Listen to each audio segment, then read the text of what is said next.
मंत्रिमंडळ बैठक संपल्यानंतर मंत्र्यांमध्ये सुरू असलेल्या हसत खेळत चर्चेमध्ये मंत्री शंभूराज देसाई यांनी मुख्यमंत्र्यांचे राष्ट्रवादीच्या कृतीकडे लक्ष वेधलंय।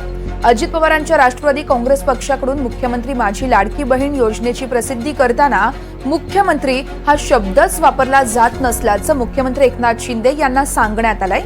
यावरती मुख्यमंत्री देखील हसत खेळत चर्चेमध्ये मंत्री धनंजय मुंडे यांना विचारलं असता धनंजय मुंडे यांनी असं काही नसल्याचं सांगितलं आहे। बीडच्या कार्यक्रमात मुख्यमंत्री उपमुख्यमंत्री यांच्या नावांचा उल्लेख आहे, तसेच फोटो आणि योजनेचं नाव देखील योग्यरित्या वापरण्यात आल्याचं मुंडेंनी स्पष्ट केलंय।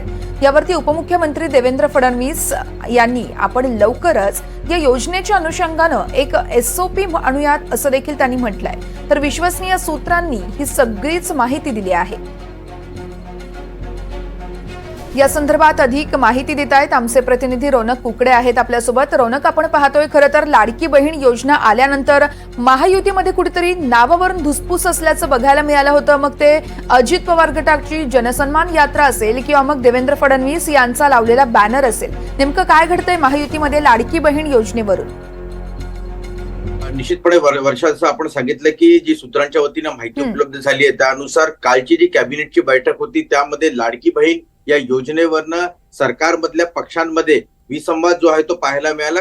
मुख्यतः लाडकी बहीण योजनाच्या माध्यमातून राष्ट्रवादी काँग्रेस अजित पवार गट ज्या पद्धतीने त्यांचा प्रचार करतोय त्यामध्ये मुख्यमंत्री हा शब्द कुठेही वापरण्यात येत नाहीये। त्यावरनं शिवसेनेचे जे कॅबिनेट मंत्री आहेत ते कुठे ना कुठेतरी नाराज आहे आणि त्यांनी या संदर्भातली जी माहिती आहे ती कॅबिनेटच्या बैठकीमध्ये सर्वच मंत्र्यांसोबत स्वतः मुख्यमंत्र्यांसमोर मांडण्याचा प्रयत्न केला। मात्र त्या संपूर्ण संदर्भात देवेंद्र फडणवीस यांनी इंटरव्ह्यू करून सांगितलंय की तिन्ही पक्षांमध्ये सार्वजनिकरित्या कुठलाही वाद आहे अशा पद्धतीची चर्चा बाहेर होता कामा नये। त्यामुळे या संपूर्ण संदर्भात एक SOP स्टँडर्ड प्रोसिजिंग आपल्याला एक इथे तयार करण्याची आवश्यकता आहे आणि मुख्यतः या संदर्भात लवकरात लवकर निर्णय देखील घेतला जाईल अशा पद्धतीची माहिती उपलब्ध होते आहे। मात्र आपल्याला माहिती आहे की जेव्हापासून जनसन्मान यात्रा अजित पवार यांनी सुरू केली आहे त्या पहिल्या दिवसापासूनच या संपूर्ण संदर्भामध्ये जो आक्षेप आहे तो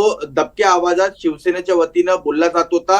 काल तो कॅबिनेटच्या बैठकीपर्यंत आलेला आहे। आता या संदर्भात तिन्ही पक्षांचे वरिष्ठ नेते काय निर्णय घेतात याकडे सर्वांचं लक्ष आहे। मात्र दुसरीकडे जर आपण बघितलं तर अजित पवार यांची जनसन्मान यात्रा आता संपायला आलेली आहे। मात्र तरी देखील मुख्यमंत्री लाडकी बहीण योजना या संदर्भात कुठलाही निर्णय म्हणजे मुख्यमंत्री हा शब्द अजूनही राष्ट्रवादी वापरताना पाहायला मिळत नाहीये। त्यांच्या प्रवक्त्यांच्या वतीनं स्पष्टपणे सांगण्यात येत आहे की सरकार म्हणून जेव्हा आम्ही काम करतो तर तिन्ही नेत्यांचा संपूर्ण सन्मान जो आहे तो आमच्या वतीनं केला जातो। मात्र हा जो कार्यक्रम आहे तो आमचा पक्षाचा कार्यक्रम आहे, त्याच्यामुळे आम्ही त्या पद्धतीनं काम करतोय।